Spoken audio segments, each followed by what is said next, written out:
So let's just take a few minutes just to get ourselves into meditation position.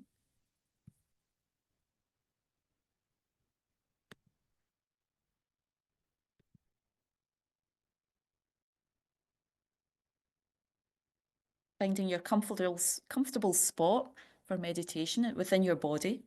That allows the mind to stay a little bit clearer and sharper, not just for the meditation, but for the class.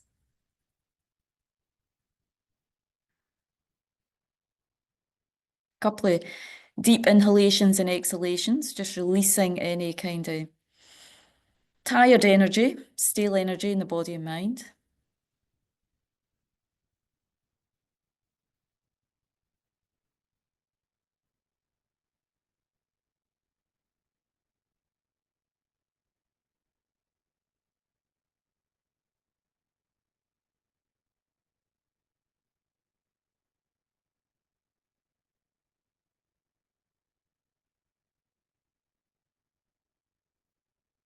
Let's bring our awareness to the breathing, and we're going to do the 9-round breathing exercise, or you can simply just be with the inhalation and exhalation, continually release through the exhalation any kind of stale air or sluggishness in the body and mind, or we can do the 9 rounds, bringing the first finger, covering off, blocking the right nostril and inhaling through the left, long, slow, deep inhalation, and exhaling through the right.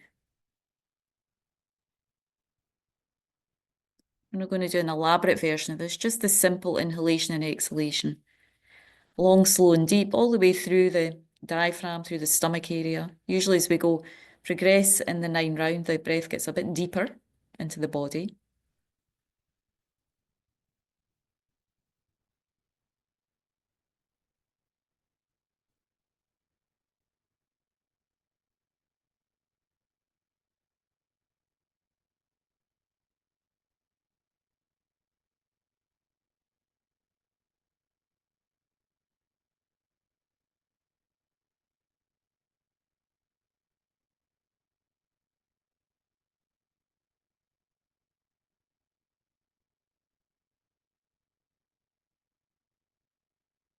And then the opposite side, and closing the left nostrils with first finger of the right hand, inhaling through the right, exhaling through the right.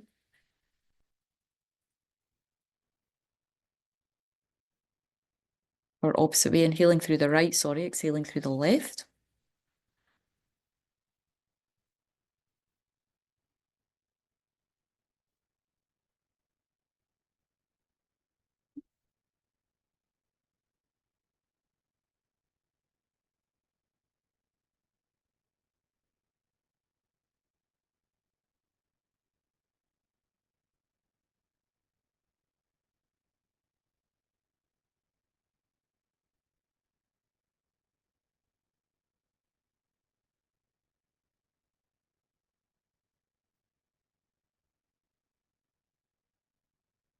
And then 3 deeper inhalations and exhalations through both nostrils.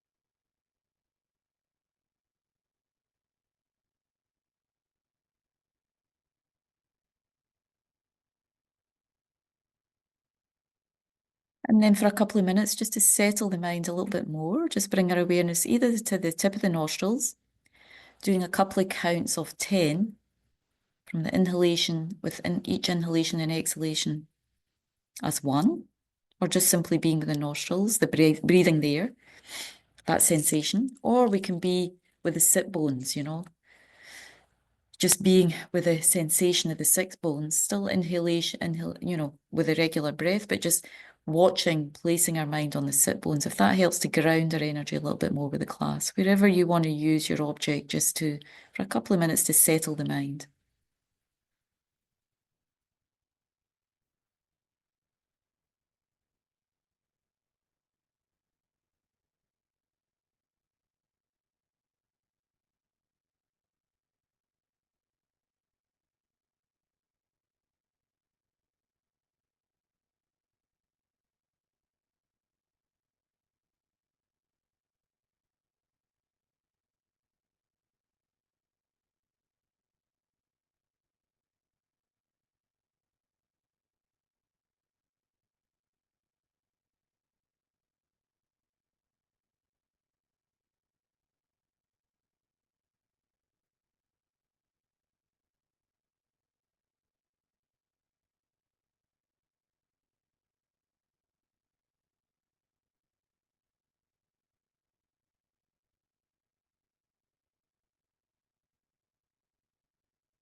So now in that more settled, clear space, just take a moment to see if you can sow or plant the seed in your own way of your motivation, clarify your motivation,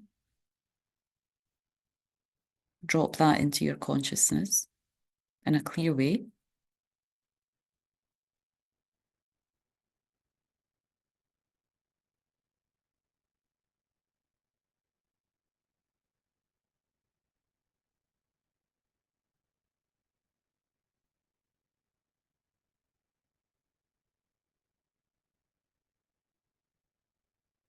So alongside your motivation, in the first class, what we heard was that karma is action, translates from Sanskrit into, one of the translations is action. What that means is that karma's actions we are creating continually with our body, speech, and mind. In reality, it's a bit of the presentation of our lives. It's this law of cause and effect that's predominantly influencing our lives, what we experience now in our lives. And simultaneously, we're setting up what we're going to experience in future lives through this constant production of karma that's going on in our mental continuum. It's almost like we're like constant gardeners, continually experiencing the joys or sorrows of the garden that we previously created in past lives, while simultaneously sowing these seeds for the future life's experiences, future life's happiness or suffering. Whether we experience comfort, material success, happiness in relationships, or the opposite, predominantly boils down to what we've created in the past. So what we're experiencing in this life mostly is influenced by seeds that we created in the past. What we create for our future is dependent upon what we're doing now, what seeds we're planting now, with our body, speech, and mind.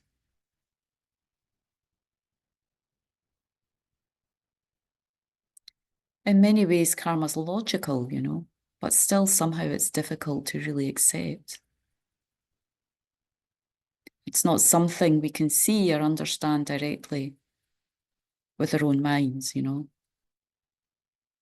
It's what we call the most hidden phenomena that the Buddha taught.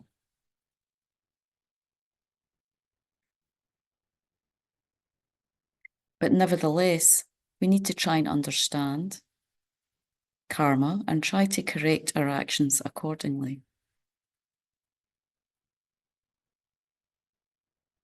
In reality, once we gain a deeper understanding and conviction in karma, then there's no escape route. There's no one else to blame for our problems apart from ourselves. What it really means is taking personal responsibility on a deep level for the evolution of your life and for the evolution and state of your future life's happiness. So it's really taking this deep sense of responsibility. That's what the teaching on karma really indicates to us, what the Buddha is really teaching us through the teachings on karma.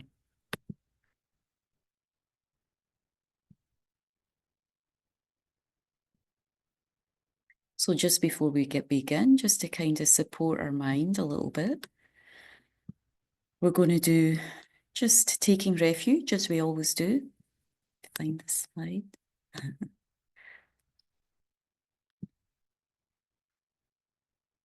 And chanting a few of the Shakyamuni Buddha mantras, just to kind of support our mind through the class, to open our mind up and gradually get this deeper understanding, experience of karma.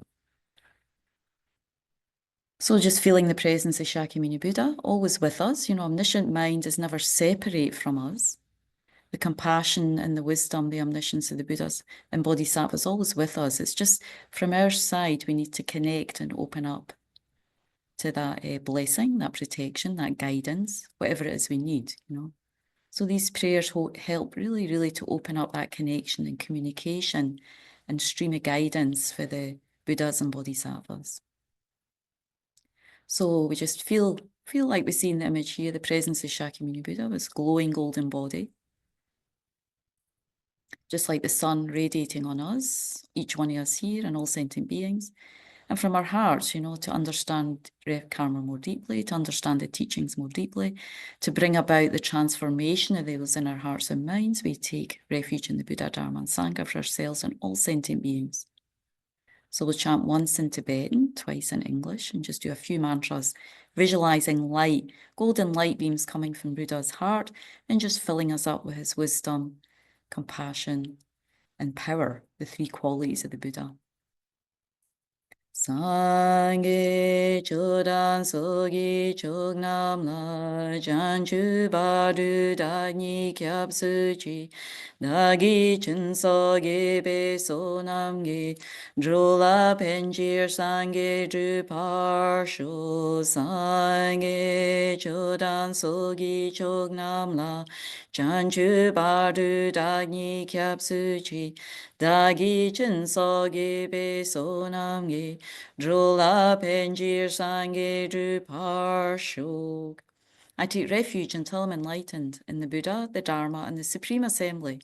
By my merits of generosity and so forth, may I become a Buddha to benefit transmigratory beings. Tayata om mune mune maha munaye soha. Tayata om mune mune maha munaye soha. Tayata om mune mune maha munaye soha. Tayata om mune mune maha munaye soha. Tayata om mune mune maha munaye soha.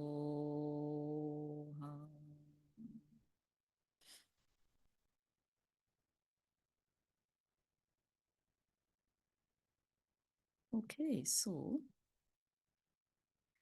we finished with this slide last week, so I just want to kind of just go over in a nutshell what we covered from that slide. I mean, last time, it was 2 weeks ago, so we've had a bit of a break. We've had a lot going on with Thanksgiving. Last week we just went over the general presentation of karma, what karma means. It means action, it means intention. So I covered that a little bit in the motivation there. What that really means is activity that's going on in our mind all the time of creating actions with our body, speech, and mind through intention. Like planting seeds, as I said, just like a constant gardener, that's going on in our experience, our mental experience all the time. So we're creating either seeds of happiness or suffering, depending on the state of our mind, whether it's in a positive state or a negative state, how much it's influenced by the delusions or not. So that's just what's going on for us. That's what the Buddha presented. So basically, we are the creators of our own future, our own destiny now. What we experience now is what we created in the past and what we will experience in the future, moving on with the stream of consciousness that goes from life to life, like a field, As we plant that, we are creating right now the causes, some, some happiness this life, definitely, but also seeds that are going to ripen into future life's happiness or suffering. So this week, I'm going to go in a little bit more of the nuts and bolts of karma, how that's happening, what are the kind of components of karma, covering that a little bit more this week. And then maybe if we've got time, touching on the karmas we want to, accumulate and the karmas we want to avoid, what we call the 10 non-virtues that we want to avoid and the 10 virtues that we want to practice as much as possible. So just touching again on these three, where, as I mentioned in the motivation, we have these three categories of phenomena Manifest phenomena, that's things that we can see. This is what the Buddha taught, you know, these three categories that we can see. So what's the first one? The first one is something that we can directly see, like the glass on the table, the computer in front of you, things that we can see, hear, or experience through through our eyes, you know, through our senses. They're called manifest phenomena. And then there's a second category of phenomena called slightly hidden phenomena. And the example I used the last time is something like impermanence that we covered a little bit in the previous module, you know, the fact that we even know ourselves, you know, and scientists have proven, you know, that things aren't stagnant. Everything's moving and shifting and changing and decaying all the time, including our body. You know, it's shifting and changing, all the cells, the pores of the skin, everything's in this constant flow of kind of coming into existence, abiding and decaying.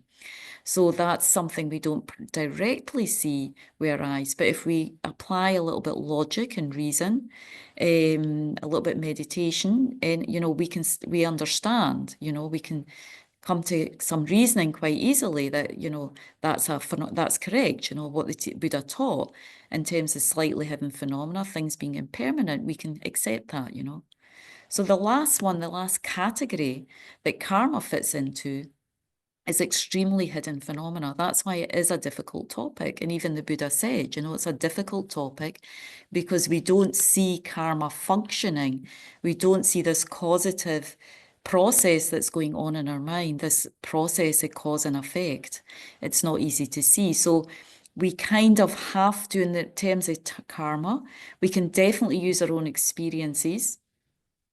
But, you know, even just when we create certain actions with our body, speech, and mind, we can feel if it creates a certain type of happiness and peace in the mind or a certain discomfort, difficult, heavy feeling. So we can get a sense of that, but we don't exactly see the direct results of that. We're not able to see that because we don't have the level of, the quality of realization that the Buddha has. So what we have to do here really is, first of all, what we need to understand karma more is to purify. We have to collect merit.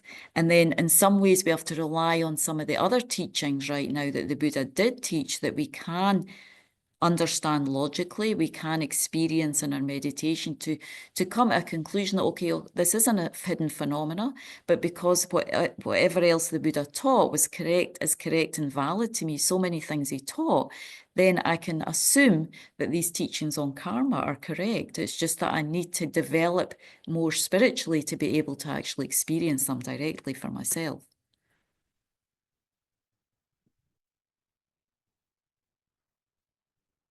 So generally they say, yeah, the obstacle of faith in that is really creating a wee bit more merit and also deepening our understanding of the other aspects of the Buddha's teachings, so we can then conclude that also the teachings on karma are correct.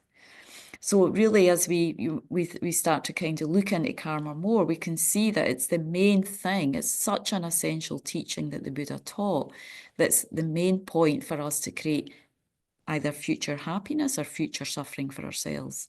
And as we go into the more of the characteristics of karma, we'll get a little bit deeper understanding of that, hopefully. So next we're going to go into these characteristics of karma. So how does karma work? It's the sort of nuts and bolts of karma. And how Buddha perceived, it's not something the Buddha made up, it's how he, when he achieved certain higher levels of spiritual realization, and it's certainly at the point of enlightenment, how he directly saw the workings of karma. So even there's a story in the scripture, there's many stories about how, you know, Buddha came across certain situations and he was able to explain the karma, the situations of why it was happening to these different people, you know. So there's one example where there was one older man, he was already in his 80s, and he was feeling discouraged with his family life, and he also decided that he wanted to become a monk. So he went to the monastery.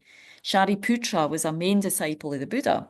So he kind of approached the monastery. I guess he lived quite nearby that monastery, and he approached Shariputra, who was the abbot of that monastery. And this is happening at the time of the Buddha.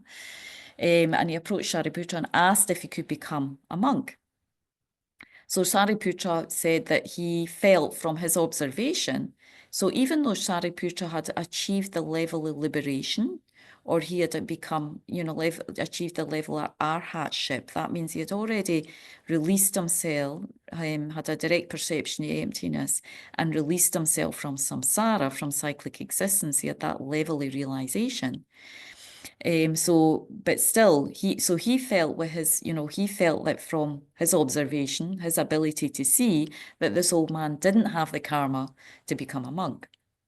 So the man got very disillusioned. And at that time, there was many stories where the Buddha just kind of miraculously appeared in a place. So somehow the old man was feeling really kind of disillusioned and upset, and then the Buddha kind of somehow appeared, and explained to Shariputra that actually this man had created some karma in his past life, way, way back. He had some seed that in his consciousness, that when his previous life, I mean, this is quite a lot to swallow, but this is what the Buddha said. It's quite a common story. Lama Zopa Rinpoche used to tell it all the time.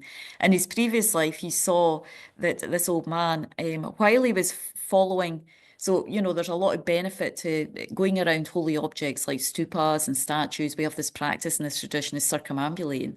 So the Buddha saw that many eons ago, he had been following, so he was a fly and he was simply following the smell of the cow. There was some sort of cow dung or something, so he was following the smell of the cow dung around the stupa, and he by the way, circumambulated the stupa.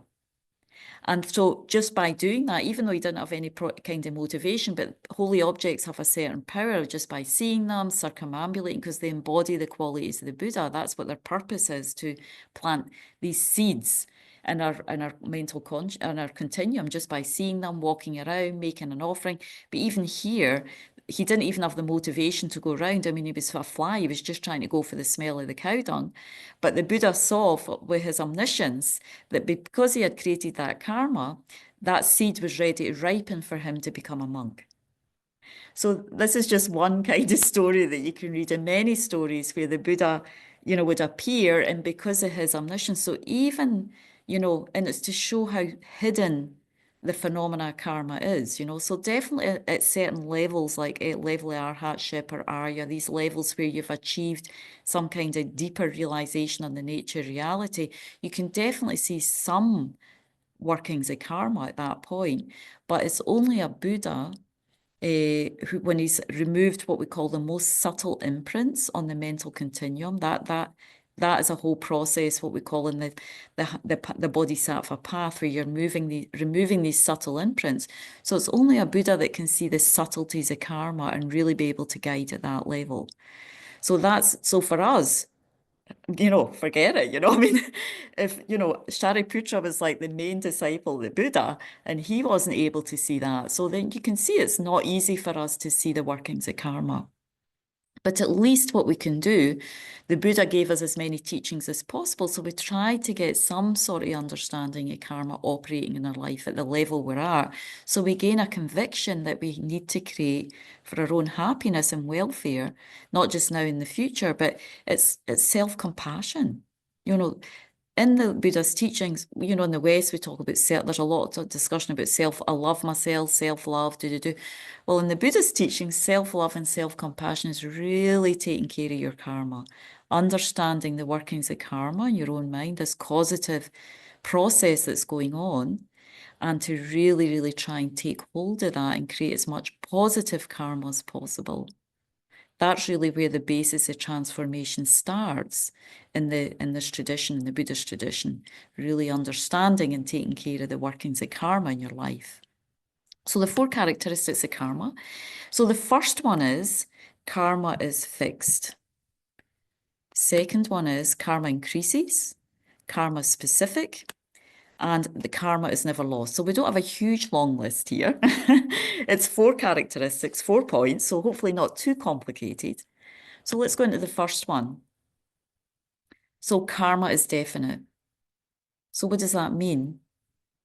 So as Nagarjuna says, this is a quote from Nagarjuna, who was a great saint in the 2nd century. And we're going to hear a little story about him in a little bit of future, but a little bit further into the class.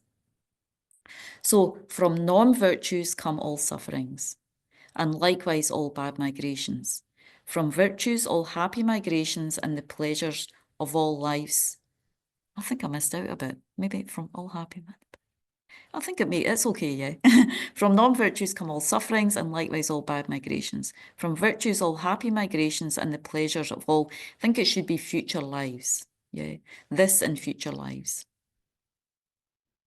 So what's that saying? It's whatever karma or action is created as a very specific karmic result. It's infallible in this way. So basically, if the nature, as I mentioned, this analogy, we're like this constant gardener. Our experience is just this, like being a constant gardener through the activity of the mind, through our will. We all have this basic will or intention going on all the time in our lives. It's a constant flow or energy.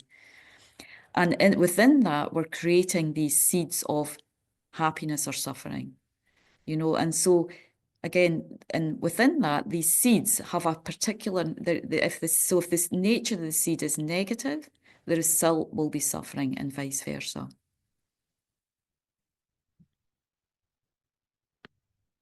So mostly the result is similar to the cause. For example, a virtuous action created will have a similar corresponding result. So if you create a good and positive action, that's going to have a very similar result for us in the future, a result in happiness.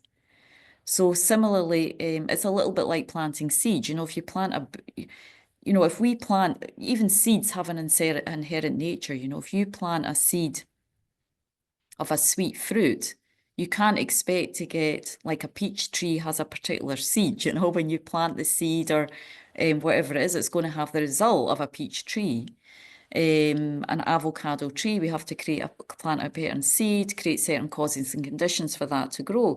It's not possible, even if we plant a peach tree and then all around we plant chilies, that's not going to affect. It might have some effect, but still, by doing that, we're still going to have the result of the peach tree in the center. It can't affect the inherent nature of that peach tree, even though we plant other seeds around, So each seed of karma has an inherent nature that's going to bring either positivity, if the nature of that seed or karma or action is positive, or it's going to bring a negative result if the nature of that action with our body, speech, and mind is negative, non-virtuous.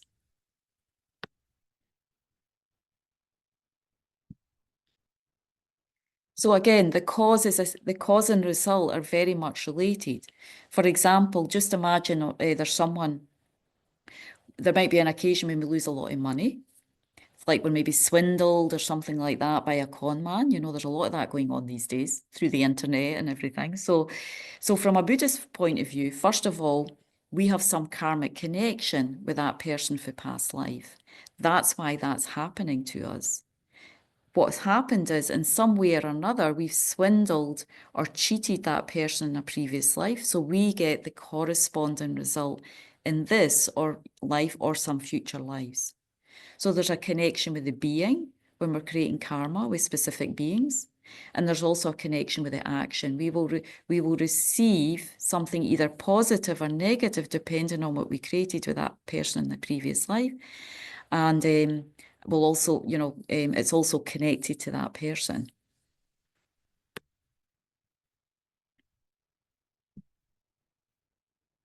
But again, as we say, it's very difficult. We can get a general understanding as we move into the 10 virtues and non-virtues, but it's not very easy to exactly pinpoint which cause created which result. Because again, without the clairvoyance of the Buddha, we can't say directly when we created what cause and what action, but we can start to infer by having a deeper understanding of karma. What we created in our past life is a kind of what we're experiencing now. So, of course, within that, there'll be cause to rejoice and be happy because having experienced some good things, and there'll also be times when it's quite difficult. But we have to take responsibility when we understand karma that that's something we've created in the past. Again, karma's very subtle, So there's another story in the scriptures where one monk was reborn from having kind of like a really ugly body, but at the same time he had this beautiful voice. So what the Buddha said at that time is when he's in his past life, he had criticized someone who was building a stupa. So again, a stupa symbolizes the kind of beautiful qualities, enlightenment, you could say. It symbolizes the mind of a Buddha, which is, has incredible, beautiful qualities, perfection of wisdom, generosity, morality. We see that when we meet like sort of holy beings, like even His Holiness has this kind of beauty, So a stupa embodies the sort of qualities in enlightened consciousness. So in a previous life, that it said that he had been born with an ugly body because he criticized someone who was building the stupa. So he later sort of regretted it, but he didn't purify the karma enough. So he still had to experience having a sort of not pleasant body. But because he regretted it in that life, seemingly he had offered a bell to the stupa. To kind of try to purify that karma, criticizing it because the stupa came out very beautifully. So he was born with somebody with an ugly body, but had this really, really melodic voice. So that's kind of one of these stories you read of why you're kind of born with these contradictory karmas. You have an incredible voice, but you're not really pleasant to look at. So again, only a Buddha can really, really see these subtleties of why these things happen in our life. So the good news with karma is definite that, if we plant positive seeds, seeds that have this nature of happiness, then we will receive that happiness and that goodness in our future lives. So of course the opposite is true as well, So that's the first point in karma, that karma is definite, These seeds have this particular nature of either positivity or negativity and bring about a similar result.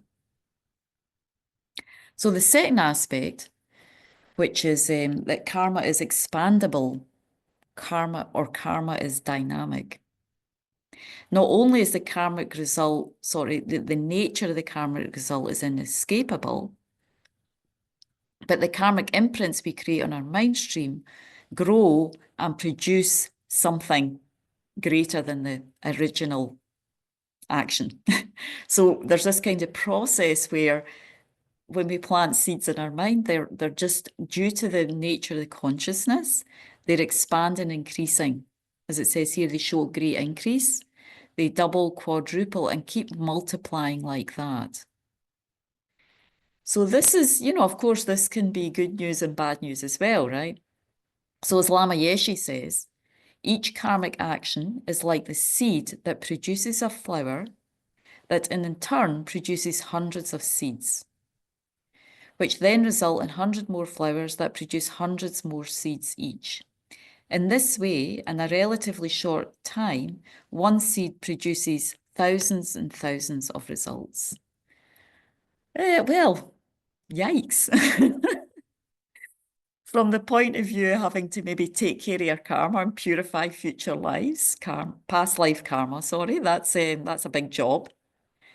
But also, from the point of view of whatever goodness, whatever good actions we create, that's good news, So karma has this effect. This is what karma is, So the result can be greatly magnified in terms of size, amount, duration, intensity from the original action that was the cause. So there's another story just to show it. So you can read many, many stories about, these kind of examples of karma at the time of the Buddha. So one I picked out was at the time of the Buddha, there was this lady who offered sweets, so at that time, the Buddha's, at the time the Buddha and his disciples would go around and collect alms, alms for lunch, with the begging bowls. And there was one lady at that time who offered the Buddha sweets, Indian sweets that are called laddu. They're really delicious. They're very sweet. And they're usually made of sort of coconut and sesame. And so the Buddha at that time, he predicted to the lady, and of course the Buddha would do that if people were open enough. He said to her, because of this, in a future life, she would be reborn as a Buddha called Susvasti, which means may there be good. However, her husband didn't really believe it. He was like, no, I didn't really get that, you know. But anyway, somehow after, you know, after hearing more, the Buddha explained to him, you know, that just like a seed of a peepal tree, pipal tree, I'm not sure how you say it, but it's a sacred fig tree that grows in India and it can grow up to 90 feet tall and like so many, you know, hundreds of feet wide. Just like that seed the actually seed that comes from is not much larger than a mustard seed, yet the tree grows to the magnificent size. Similarly, does karma increase. So, and after some time, through receiving more teachings and, you know, seeing the qualities of the Buddha, I think, you know, the husband also came to believe. So this is the kind of way that karma can increase in the mind. And it wasn't, the Buddha wasn't saying next life she was going to be a Buddha. He was saying in some future lifetime, this particular seed was creating this strong karma for her to become a Buddha. So I just wanted to check, because like some of us here already know some of these qualities about karma. So what, does anyone know what made the result of this karma? Okay, karma's expandable, but there's another reason why that particular karma of offering those sweets to the Buddha became such a powerful result in the future. And I'm wondering if anybody wants to hazard a guess. Anyone want to put their hand up? I have a feeling Urs probably knows. Oh, Terry, let's try Terry. Is that because that's a heavy karma? Yes. And what way is it heavy? It's heavy because it has a different weight. It's wonderful if I were to offer sweets to any of my fellow students. But if I offer sweets to somebody who is a monastic, it's going to be a higher level. And then if I were to offer it to a Buddha or a Bodhisattva. Yes. I think you're going in and out a little bit, Terry, but you got it. Well done. So this is, oh, you can't see my finger because so anyway, this is yeah, this is one. I mean, we'll cover it a little bit further on as well, the heaviness and lightness of karmas, but you know, definitely offering sweets to anyone, you know, food, anything's very, you know, it's that obviously we know it's a practice of generosity, it creates a good karma, but there's a sort of weightiness that happens when you offer to certain types of beings. It becomes more powerful. I mean, we can imagine if we saw His Holiness and we were able to offer some sweets to His Holiness, we'd feel like, wow, that's incredible to do that, you know, just because we feel He's such a holy being. So there's because of the power of the being, the object, you know, that you're offering to, that makes the karma, this is another aspect of karma, it can make it more powerful. So again, the more we understand these logistics, we can become very skillful in creating really good karma. You know, it's really about being skillful, you know, becoming more and more skillful with our actions. So well done, Terry. So I'll go back to share. And by Angie, I think Joe had her hand up. Okay, Joe, would you like to share something? Yes, from a personal point of view, giving away my sweets to anyone would be incredibly challenging. So Okay, right. if I can manage that, then hopefully I will become a Buddha. Yeah. I have a long way to go. Yeah, got a long way to go. Okay. Yes. Well, I remember at the last course in Scotland, you brought some sweets along. I'm sure you did. I did, and they were quite unconventional compared to everybody else's. Yeah, they were. Yeah. But you did practice generosity there, you know. Everything's possible. So in terms of that, you know, practicing generosity, there is a story, even, I think again, it comes to the sutras. I don't remember if it's the sutras or from some other, you know, commentary on the sutras or some other holy being. But for those who, you know, you can always start where you are, no matter how difficult it seems, but there's always a place to start. And there was some, you know, student or practitioner in the past, you know, who was finding generosity very difficult. So one way that the Buddha taught, or the teacher, that particular teacher taught, is just practicing. So for example, the sweet, yeah, put a sweet in one hand and give it to your other hand. You know, and then take it in that hand and give it to, it's like you're practicing generosity kind of yourself, but you're starting off from baby bodhisattva, you know, you're starting off with that process of just being able to give from one hand to the next. And, you know, it's surprising. It's just because everyone's the power of familiarity, you know, so we start where we are and we can maybe even start with that process. So that was advice given to a student in the past, either by the Buddha or some other holy being. Good place to start. So again, yeah, so karma has this kind of increasing quality. Anything else? Yeah. So again, it's like people who win the lottery, you know, you can imagine maybe they just practice some small generosity in their past life and it ripens into winning, you know, a huge amount of money. We don't know, we can't see the whole karmic process in that, but it's likely it just came from some small action of generosity and it's ripened into something really incredible in this life to receive that amount of money. So again, as a inspiration, do not think a small virtue will not return in future lives. Just as falling drops of water will fill a large container, the little virtues that steadfast accumulate will completely overwhelm them. And this is a quote by the Buddha. So in terms of positive actions, you know, we just place these drops and they start to have more and more and more power. But similarly, negative deeds are the same, you know. So we're placing these imprints or seeds in the mind and they can ripen into something quite scary and disastrous. So that's kind of when we get into the purification practices and the last class here, really thinking about and bringing to mind some of the negative deeds that we've done and sort of generating this wish to purify because, you know, we've all done everything in the light of continuity consciousness.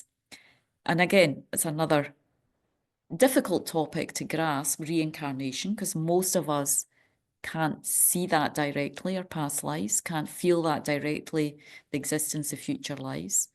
So we kind of need to infer a little bit through the teachings of the Buddha, through our own meditation experience, through our own life, what's happening. But generally speaking, you know, the more we get deeper conviction in past and future lives in this process of karma, then the more we develop this wish to purify. And alongside that, you know, create these virtues so that they become more and more, you know, we have a container of virtue, you know, we have an ocean of qualities. I mean, all the Buddhas and Bodhisattvas, they started where we are, you know, and just continually took care of karma and created all the merit and positivity to reach the levels that they're at now. So the teachings directly tell us, you know, there's a saying in the teachings that says, if we want to know our past, we don't actually need to have the clairvoyance of the Buddhas. We just need to look at what's going on in our present life by some understanding of karma. We just need to check what's going on in the present. And if we want to know, get a sense or really an idea of our future lives, we just look at what are we creating now. And that already gives us a very, very both strong indications of the past and in the future, once we understand the workings of karma.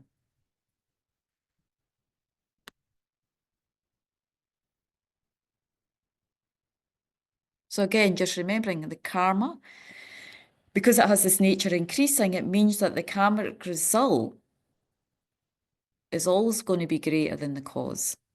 So whatever we're planting now, it's always going to have a bigger result, just like when we plant seeds to grow any kind of plant or seed or tree or bush, you know, it's always bigger, the result, than the cause. So it's, you know, as I say, good news and challenging news either way.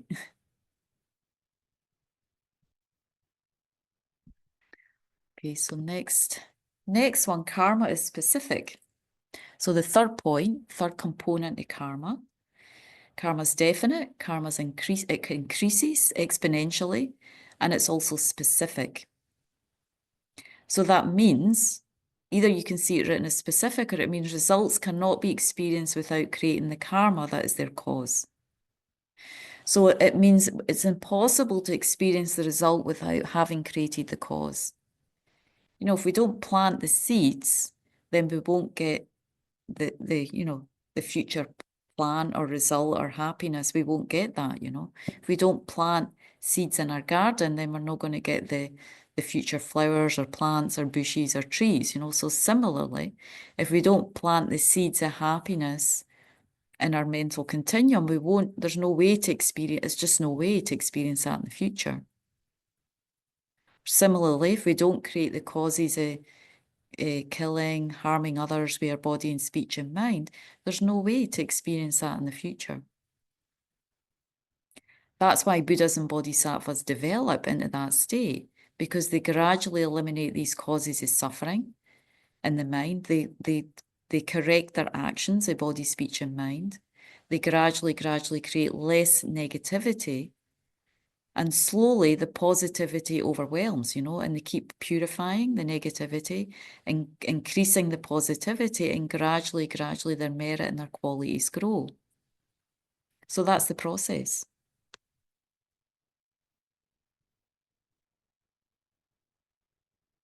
Again, one does not meet. What that means is we do not meet with something if we have not created the cause for it.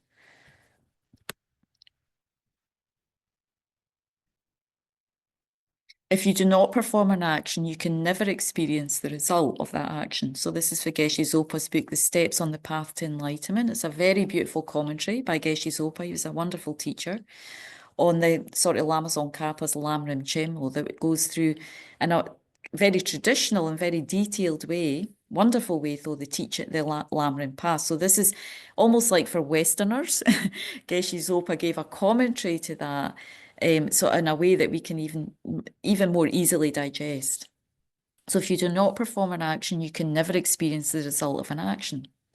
If you do not perform an action that serves as the cause of a pleasant or an pleasant experience, then you cannot have that experience.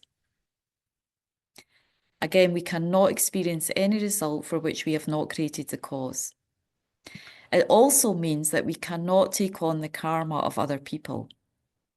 Even the Buddha, I mean, if the Buddha could take away, you know, our sins and our karma, I mean, of course he would, you know. He has all this power, all this compassion, but his way of having his, you know, his teachings were his compassion for us. He's showing us the way. He's showing us the method. That's how he can help us. We ourselves are the recipient of our own actions. We cannot create karma for others or take on their own karma. And we cannot experience the results of karma created by someone else. So everything we experience right now is a cause, you know, that we've created in the past.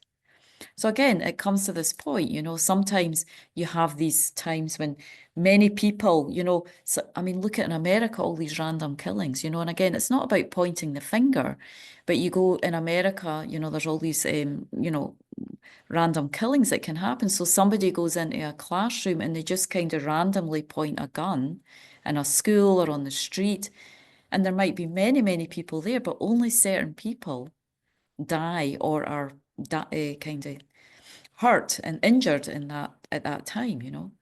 And that comes because there's a connection with that being. The other ones don't experience the result, you know, harm or being shot because they haven't created the karma, at least with that being. Again, there's earthquakes, floods, all these harmful elements that come in, that happen. You know, it might happen in a whole village, but certain people, you know, their house burns down or is damaged by the earthquake or is collapsed by flood. Even some family members die, but then some people don't, you know, different people experience different results. And that's because of the karma. Again, they've met with that result or not met with the result because of their karma. I mean, otherwise, what other explanation is there? That's the other thing, you know.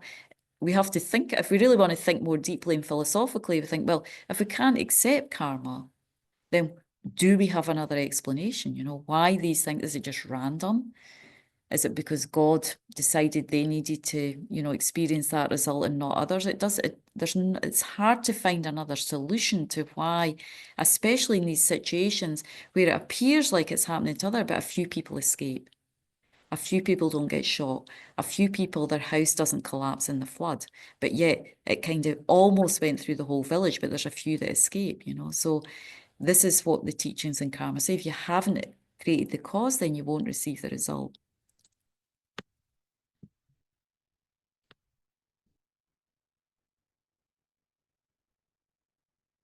And sometimes it's not the fact that the people who escape haven't got the imprints of the seeds in their mind, but at that particular time, under those sets of causes and conditions, the karma didn't ripen for them to experience their house collapsing, or for some of the family members to die. They just didn't meet with the conditions at that time. It doesn't necessarily mean that that won't happen in the future. And in terms of these kind of killings that happen, it doesn't mean that they don't have the karma to be killed. It may just mean that with that particular person at that time, they don't have the karma of that person, or that it just wasn't the causes and conditions for that karma to ripen for them. That's why karma is very, very complex, you know. Only the Buddha can see all these different levels of subtleties in karmic connections. So again, the issue with karma teachings is that we can then find ourselves, when we have some understanding of karma, starting to, you know, it feels a bit like pointing the finger. Well, this happened to you, you're a bad person, you know, they're bad because they did something bad, and you can get into that mindset, you know. And that's not really what the purpose of karma is. It's more about using it for our own self-development and our own self-reflection, you know, and kind of inspiring us, guiding us to change our own actions. So we create more happiness and peace for ourselves and among others around us. I mean, our karmic actions also affect, you know, every people around us. They have a big effect, you know.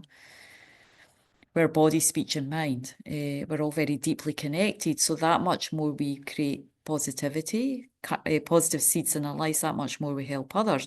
So it's not into like, okay, this other person's suffering and pointing the blame and you were bad. And, you know, ideally, the more we integrate and understand the teachings of karma and act accordingly in our own life, that much more peaceful we will become. And when we see others suffer, we will understand it's a rightening of karma, you know, we do see all that. But ideally, we have that mind with compassion, you know, because I think the more we sort of purify our own mind, the more softer our own mind gets, the more we're able, this is just the result of practicing morality, avoiding the 10 non-virtues, our mind becomes softer, it becomes more peaceful. And in that space, we start to feel and see that other beings who are under the influence of delusion, you know, anger, create a lot of negativity and have a lot of unrest in their lives, you know. So, and the idea is we have compassion for them, you know. We're not like, you're bad and you did this and that and you deserve your suffering and you deserve your karma. It's not, that's not really what the teachings are kind of guiding us into, that mindset, you know.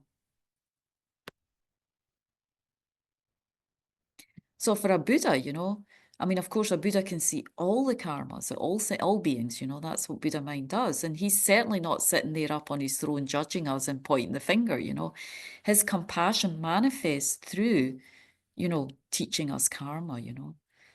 And for us, the way we can kind of, I guess, show reverence or respect to the Buddha's teachings is really through our own practice. You know, it's not really bowing at the feet of the Buddha. It's not really doing prostrations. I mean, these are all wonderful practices, but the main thing that the Buddha wants us to practice, the teachers want us to practice, our spiritual guides and friends, is to kind of change our actions of body, speech, and mind, reduce the delusions that influence actions that harm ourselves and others, and gradually increase the positive states of mind that create more positive actions that benefit ourselves and others. So this is how we kind of have to strengthen our mind, you know, through understanding karma, fortifying our mind through understanding, getting a deeper and deeper understanding, and influence our life through positivity, through creating positive deeds, positive karmas. Because you know, that it helps so many people when we create positivity with our body, speech, and mind. You know, we can feel that when we're in the presence of others who have good hearts, only live their life in a positive way, abandon as much as possible harming others. We feel that from other beings, you know, we feel that positivity and goodness. So another aspect to karma, you know, as Rinpoche says, as long as you put the blame outside yourself, there can be no happiness. So sometimes, you know, sometimes we meet people and they don't like us right away. I think we've all had that experience. Sometimes we meet people and we don't like them right away. You know, there's just some sort of aversion comes up, you know. So whether it's us experiencing that or, you know, we feel that towards others or they feel that towards us, why is that? It's because it's some difficult karma maybe some ill will, most likely, that we've created in the past with that person. We may not have directly physically harmed them, but there's probably been some sort of ill will going on with that person in the past. And it could have been something even deeper, you know, because of course, if we let that feeling of aversion simmer in the mind, it can come, you know, it come out in like more actions with our body and our speech, you know.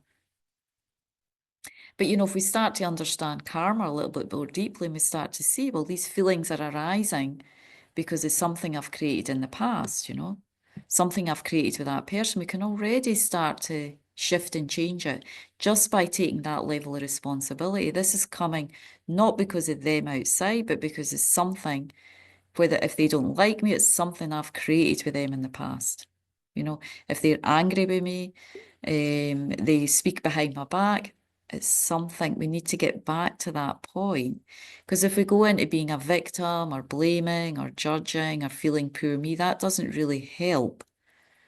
You know, so it's as much as possible, always bringing it back to karma. Always, and not in a heavy way, you know, just gently reminding ourselves, okay, this is happening because it's a result of my karma of past life. Whatever's happening to us, that's almost like the first point. And then we can almost work with it from there. It's almost a little bit like if we don't get to that first point when we have a difficult situation of reminding ourselves that this is a result of something we've created, then it's almost like seeing someone who's in denial all the time. You know, sometimes we know people who have got sort of problems, but they're not like taking responsibility. They're not owning up to it. There's something like that, you know, when we see there's a person in denial about something in their life and we can see it's just creating this whole baggage or kind of onslaught of problems in their life because they're in denial about this particular thing that's going on in their life. They're not owning up to it. They're not taking responsibility. So it's a bit like this with karma, you know. It's like from the Buddhist perspective, we go into blame and victim and suing this one and doing this to that one and do. It's a little bit like we look at somebody and we can see they're in denial. It's almost like the Buddha looking at us and it's going, well, they're in denial. We're not in denial as such, but we're not recognizing, we're not really accepting or seeing that everything that's transpiring is coming from our karma, you know. So and as soon as we go into blame and judging and blame or victim it's not helping the problem at all. It's not healing the problem at all. It's not healing the karma. So it's almost like the first thing we need to take responsibility, especially when it's a difficult situation. Okay, I've created the karma for this, so what can I do now to change the situation? Because karma's not fatalistic. It's not like, oh, I just have to accept this and it's horrible and do. It's like, no, first we take responsibility and then what can we do? Is there something we can do to change the situation? If so, do that. If there's nothing we can do to change the situation, then don't get upset. That's one of the verses in the Bodhisattva's Way of Life. If there's something we can do to change the situation, then, you know, follow that. Don't get angry, change the situation. If there's nothing we can do to change the situation, well, why get angry? Just accept it. But usually, you know, there's always something, even just accepting, practicing patience in the situation, you know, that already starts to purify whatever's coming up that's difficult. And we can see that mind of blame. I mean, it's not an easy one, you know. We all do it in even small ways throughout our life, you know. just day to day, there's a little bit an edge. There can be an edge of that, especially when we're in relationships and, we're working closely with people, living closely with friends and family. There's often an edge of that all the time. So it's a lot of work to keep on top of that. But we can see every time that happens, there's an edge of disturbance in the mind. We disturb. It's not a peaceful state. So as His Holiness says, when you think everything is someone's fault, someone else's fault, you will suffer a lot. When you realize that everything springs only from yourself, you will learn both peace and joy. So again, it's a kind of strong, brave, wise mind that starts to slowly accept responsibility for our past karma, whatever that is. And again, there's a lot of good things that we can rejoice in our past karma. All of us are in, relatively speaking, well, what's going especially on in the world right now, and also in the light of the teachings on the precious human life. We're all very, very fortunate. So there's much to rejoice about. But there's still stuff to purify and work with. Because actually it's much easier to blame something or someone else for our challenges or difficulties. That's the easy route. The difficult route is, okay, practice patience, accept the situation and try and work with what is. Again, once we're in a place of acceptance, then we've got this kind of more peaceful state to practice skillful means and compassion to slowly maybe change the situation, even if it's just practicing patience. I mean, look at His Holiness the Dalai Lama with Tibet, right? It's not an easy situation. How many years? 50 years since over 50 years since the Chinese invaded.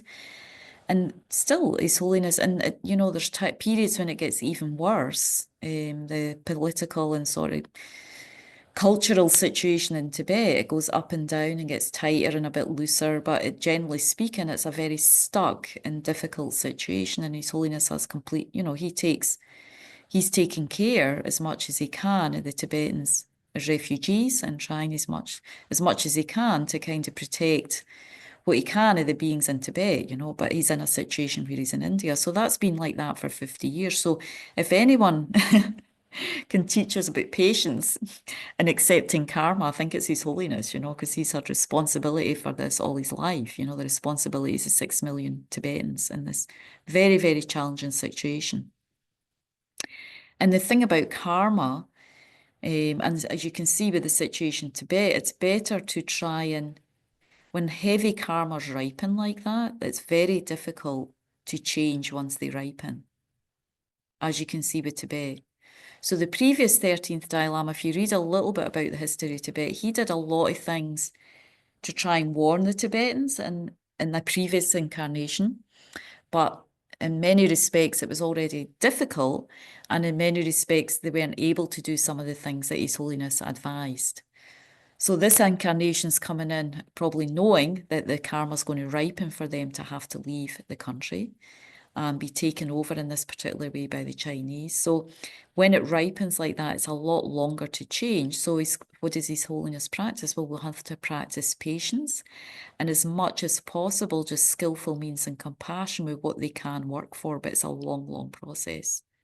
So that's why generally for us, as much as possible, we want to try and keep on top of our karma and purify so that the karma doesn't ripen. So it's not like we can, the other aspect of karma is, as we're going to discover later on, is that it can be purified. It's not all doom and gloom. We plant these seeds, but we can apply antidotes to purify them in terms of negative karma. So the fourth and last aspect or component of karma is that it's never lost. So once you create a karma, its potential will never be lost until it ripens and yields fruit. The only thing that can prevent it from ripening is destroying the karmic seed by means of an antidote, as I just mentioned. Otherwise, even if it takes many millions of years, the result of that karma will eventually occur. So we don't, even though if you put that seed in the field of your consciousness, it doesn't just disappear. You know, which is good if we want good karma. It's like the fly, you know, that monk, he went round, it's a very small karma, yeah. He went round the stupa at that time as a fly and he didn't have any intention. All the aspects even weren't there. There's other characteristics of karma, intention and the basis. His intention wasn't necessarily positive. He was going round because he wanted to smell, you know. So there wasn't any kind of virtuous motivation behind that. But still, so the karmic seed was very small, but it was never lost in his consciousness, and it grew and grew and grew into this incredible karma for him to become a monk in some future lives, in the future, you know, some distant life in the future that the Buddha was able to perceive, you know, with his omniscience. So like that, even our good seeds, you're never lost. And as well as negative seeds, they never get lost. And unless we apply the antidote of purification. And another way they say is karma's dormant. The karmic imprints are never lost. So they don't disappear of their own accord. They ripen at a time when the appropriate conditions come together.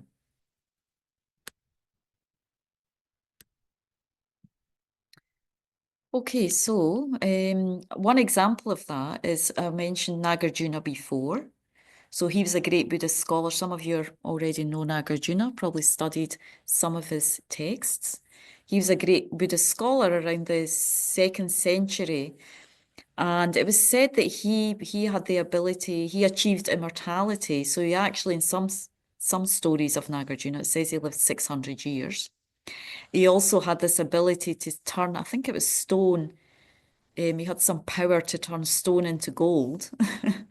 And I think there was a time of sort of desperation or famine. So he was able to produce, I don't know, turn stone into gold, and then, you know, create wealth so that he could feed the sort of neighboring, the neighborhood or the villages or the towns that he was in. So he had all these incredible powers.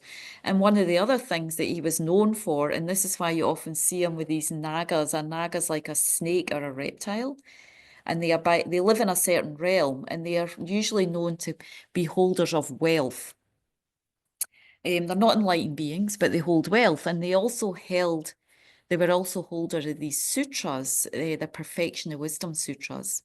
They were held by the Nagas because they weren't ready to come into the human realm.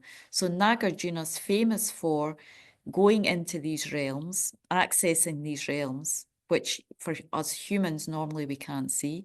But he foresaw that it was time to retrieve these texts from the Naga realm. So that's why you often see him with Nagas behind him, because he had sort of power over the Nagas. And he went to these realms and he retrieved these Buddhist texts. So it's called the Prajnaparamita. So he was famous for that. And he was said to have lived over around 600 years. So a time came in his life where he was a great sort of Dharma ruler and he had achieved this accomplishing immortality, but there was a neighbouring kingdom where some greedy prince decided that somehow he understood, maybe from some teacher, that if he killed Nagarjuna, he would receive his accomplishment of immortality. So he decided that he wanted to kill Nagarjuna. So he approached Nagarjuna and he had his sword and he was trying to kill Nagarjuna, but the sword wasn't penetrating. It was just sort of bouncing back or something for Nagarjuna. But so Nagarjuna said to him, though, I still have, even though he was a great holy being like a Mahasiddhi, an accomplished master, he said to the prince, I have this ripened karma of having cut an insect with a blade of kusha grass and caused its death. So if you you can kill me by cutting my head off with a blade of kusha grass. Because I have the karma there, this seed is still dormant in my mental continuum. I haven't purified it. So that's the only way you can kill me. So the prince did that and he was able to sever his head with a blade of grass or a blade of kusha grass. So that's how the story goes. And he grabbed the head of so he took the head of Nagarjuna, and it said that the head from the head of Nagarjuna, from his mouth came, because he was a holy being, I've gone to blissful realm, but I will once again enter this body. So the prince took the head and, these words came out of the mouth. And so the prince was like walking away. The body was there. He was taking the body away. And it said that it kind of either a spirit or the head sort of came out of the, you dropped the body, the head, and some kind of spirit or something threw the head far away from the prince, quite some distance away. So as the story goes, that Nagarjuna had said, it's predicted that when every year the head and the body move slightly closer, and when they meet again, Nagarjuna will come back to this realm and teach the Dharma. So I love stories like that. Sometimes it feels more like a legend, but either way, Nagarjuna did live, and that's how he passed away. And of course, he was a holy being, so he can complete control over his birth and death. And I guess, from our side, you could say, well, he decided it was time for him to pass away. It was the works in this realm, in the human realm, for him were finished. And it happened that this king came, so the karmic, how his death happened was this prince, was able to kill him in that way. But you could see it can complete control over that process. But anyway, it's just showing that, even in that respect, for someone like Nagarjuna was a holy being, he still had this seed in his mental continuum. And that was the way that he was able to be killed, through this process. So to summarize, understanding these 4 characteristics of karma, therefore, what the Buddha said, I cannot wash away your sins with water. I cannot remove your suffering with my hand, like pulling a thorn from your body. Neither can I transfer my realization to you. Instead, what the Buddha shows is the path to enlightenment, and in particularly the essential teachings on karma that brings happiness for life to life, all the way up to Buddhahood.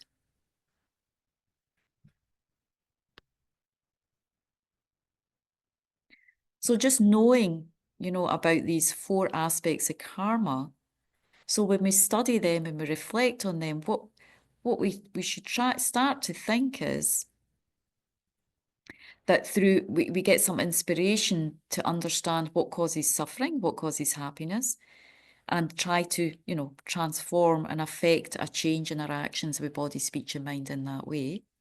And also, as I mentioned, start to develop this interest in purification, starting to see the importance of that in our lives. If we want to be compassionate to ourselves, kind to ourselves, if we want to love ourselves, this is the way to act according to the Buddha, to take care of our actions, not just for ourselves, but again, it influences so many beings when we take care of our actions and karma in that way.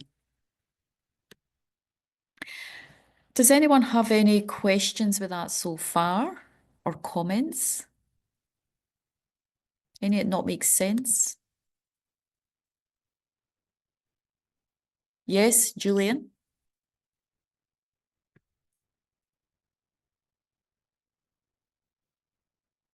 You have to unmute yourself. I Yeah. just wanted to comment. The quote you said you showed from Lama Zopa Rinpoche about something like, as long as you blame others for your own karma or for your own situation, I forget the exact wording, then that will be the seed of your unhappiness. Yeah. That immediately changed my mood from gloomy to very happy. I've recently experienced the result of karma that fortunately happened in a time frame that the compound interest on it wasn't so bad, and that I was able to see it happen, see the exact rhyming of this happened because of that and so forth. And I wasn't too happy about the result, but but I'm very happy about that quote and the realizing, oh yes, because I can actually use that same principle for my own benefit rather than for my own self-destruction. Yeah. Otherwise, you just spiral down into this thing, blaming others. It's just this constant spiraling down and down and down. And the main thing is, it doesn't contribute to our happiness. As soon as you blame others, Now, it doesn't mean that we don't try and have a balanced view of the situation, you know. I mean, Mm. also we're experiencing we've got a karmic thing going on with this being. Usually it's often with other people, you know, especially when it's with other people. You know, we've created something probably equally together, but it just spirals down when you just posit all the blame out there, you know. So it's very liberating actually, if we can see it like that. I mean, it's like halfway to liberation. Yep. Talk about liberation from samsara. Well, understanding karma is like you're halfway there. If we really try to affect transformation in our actions. Ribu Rinpoche, I think I mentioned it in another class. Ribu Rinpoche used the quote, as soon as we blame others for our problems, we lose our refuge. So for those of you taking refuge, because really when we say I take refuge in the Buddha, Dharma and Sangha, the initial thing we're taking refuge in, you know, is the karma, you know, the teachings on karma. And again, they're difficult to see, but we can feel, you know, as soon as we start to change our actions, you can see, well, they do make, as you said, Julian, already just accepting that there's a level of peace and happiness that comes. And it's almost like a space opens up to then go, okay, what do I do now? What do I do now to improve this situation from my side? It's taking responsibility. Because what is liberation? It's freeing yourself from your own samsaric cycle, you know? Yep. It's really, in many ways, not to do with anyone else. It is, but it's freeing our own mind for our samsaric cycle. So everything's about taking personal responsibility, but not beating ourselves up and weird. But it's nothing like that. I mean, we've done good stuff and bad stuff, and that's just the reality, you know, and we just need to deal with it in a skillful, minded sort of equanimity towards ourselves, you know. Joe?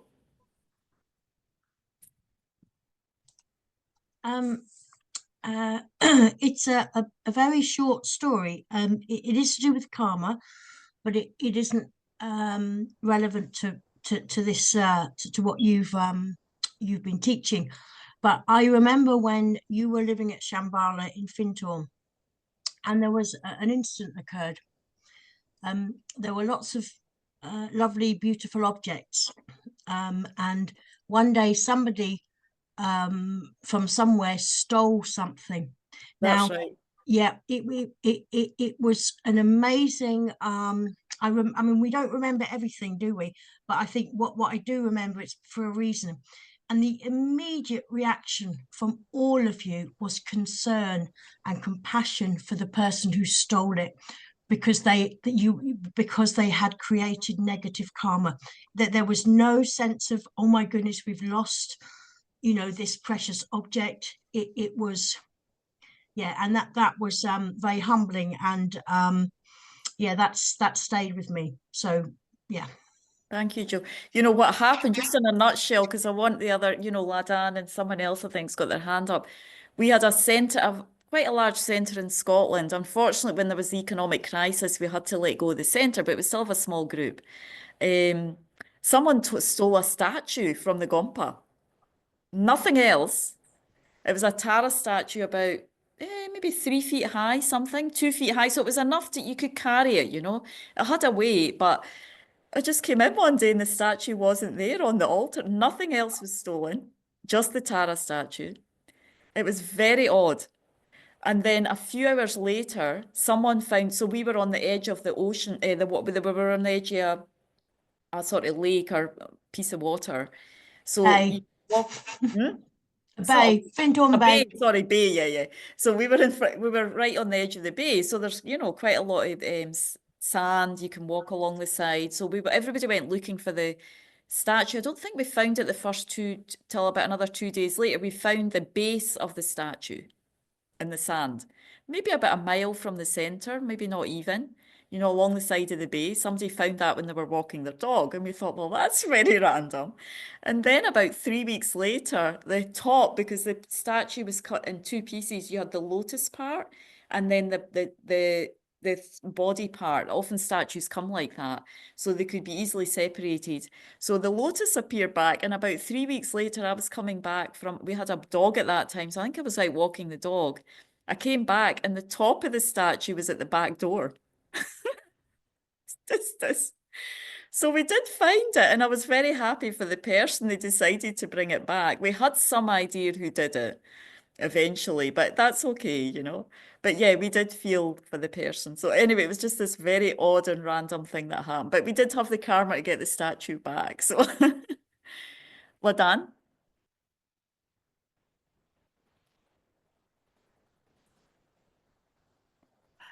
Yes, I have a question about that. Was a beautiful story. Thank you for sharing that.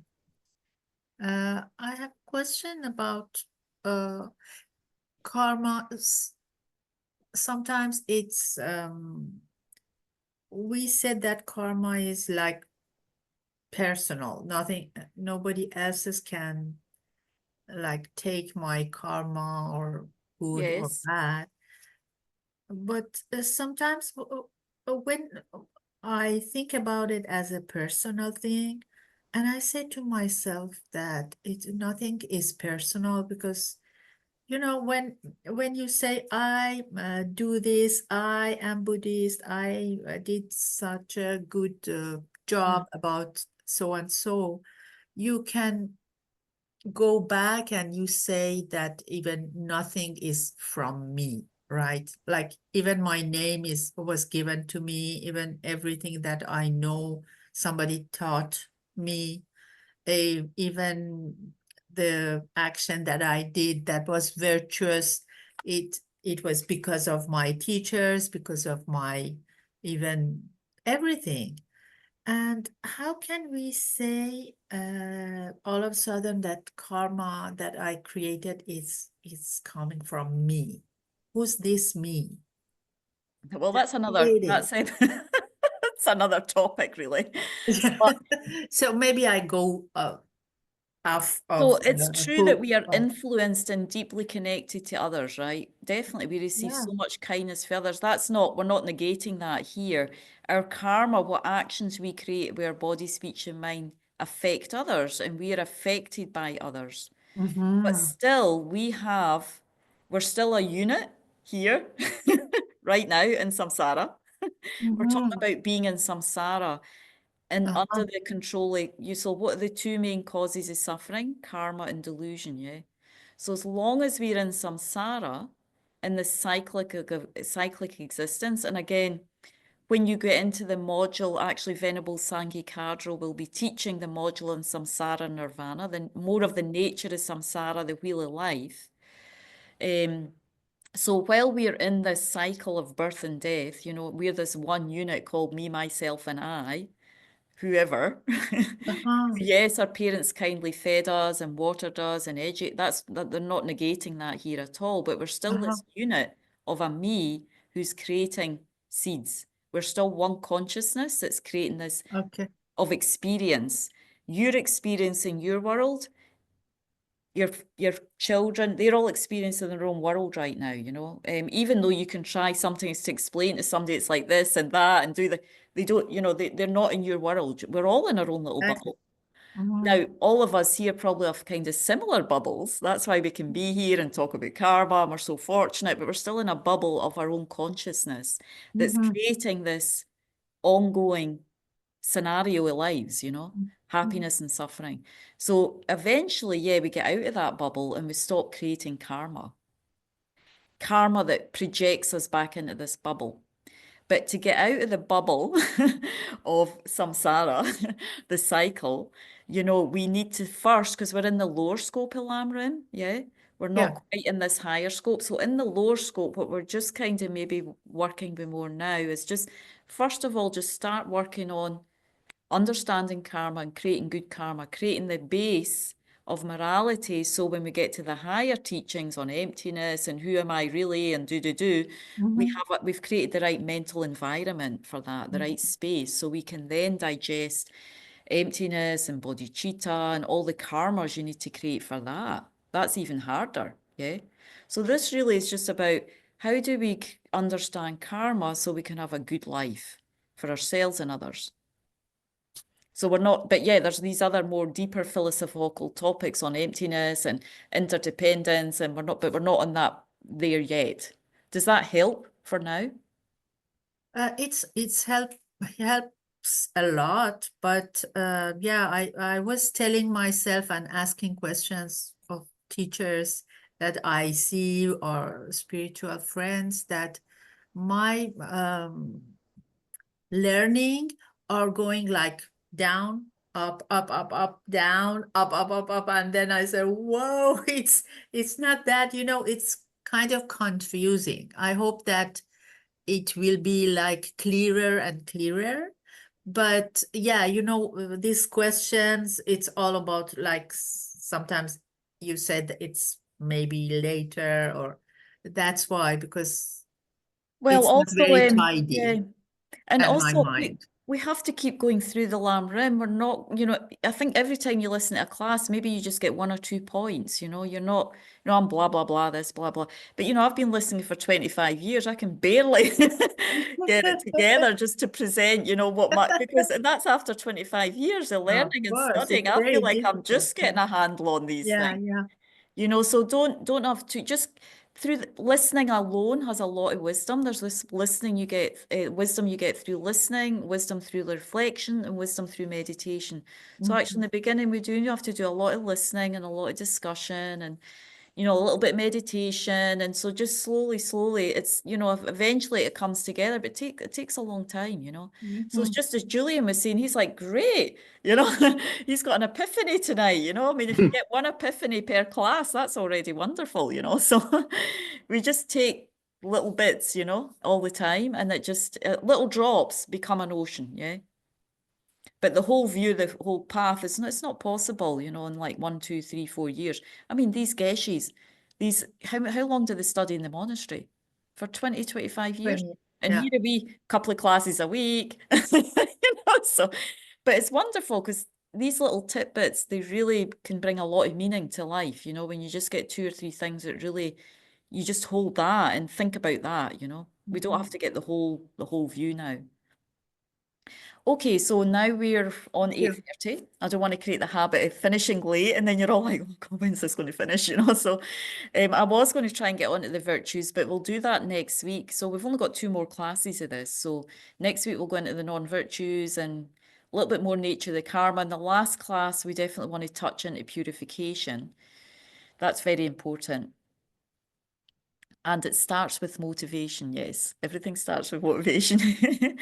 Yeah, so let's just take a couple of minutes just to, I don't have any dedication prayer ready, so we'll just, in our own way, just take a moment to think about something that you heard that maybe you hadn't heard before, or heard in a different way that can affects your understanding a little bit more deeply on karma. There might be something we can take away in our pocket tonight, our pocket or our, whatever, something that's kind of touched us that we can just contemplate a little bit more, reflect on a little bit more.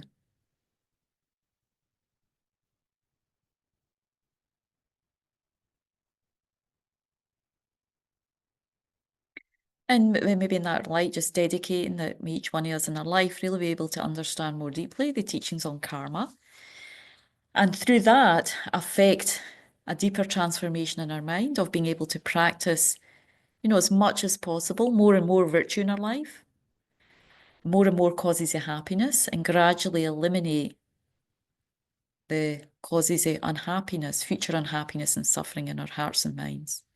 And also have more compassion for ourselves, more kindness, and more compassion for others when we see them struggling, not really able to get over habits, struggling from the effects of challenges, karma they've done in their past lives, just having more patience and forgiveness for that. And for ourselves. And generally in the world, there's a lot of karmic ripenings going on. So we're going to have to practice a lot of patience, compassion, forgiveness, I think, in the next coming months.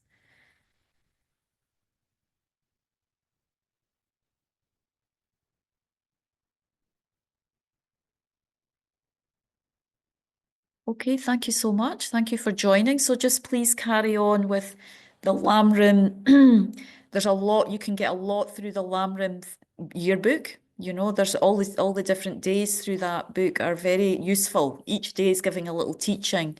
So I don't know if you know about that Lamrim book, Julian. I think there's maybe another lady who's Lakshmi. I don't know if Lakshmi came before, but either way, there's a book that is very helpful called the Lamrim Yearbook. And maybe, yeah, so I really suggest to download that. And I mean, you can also buy a copy. I think it's by donation. You can order a copy. It's really nice to have the hard copy, but it's a beautiful book that just gives little snippets of the Lamrim. And so there's you'll see the section on karma. It's like 365 days, and each day there's a short, very short teaching on a Lamrim topic. So, and it goes through maybe like 10 days of Guru devotion, which we're not going to do that one. So the beginning, you would just slip into the section on karma. I think there's at least 20 days on karma. There were But I think- 39 days on karma. Oh, really? So Yes. thank you, Joe. Yeah. So the 39 days on very, very good there to just move through that. Maybe read one a day in the morning as your motivation when you're studying karma, one or two, because it really gives, a lot of the essence, the teachings, the main points of karma through those different days. So I would encourage that. Also, you have the readings that you get from Bay, the required readings, that actually just the reading materials that you already get without having to buy any books. There's already some pages on reading materials. So just if you have time to read through some of those for next week, that's also good as well. Or whatever other text you're using. There's so many great teachings and texts on karma. So whatever you can manage. Lakshmi, your first time here, or did you come? Am I forgetting you came before, or? I came the week before, yes. Oh, you did? Okay, sorry. Takes Yeah, me takes me a few times to get used to everybody's faces, and we had a two-week break as well. So, okay. Anyway, thank you so much, and hope to see you next week. Venerable Angie. Thank you. Thank you, Thank you, Faye. Thanks, Faye. Venerable. Thank you, Thank us. you. Good night, Thank you. everyone. Bye. Good night. So much. Thank you. Good night.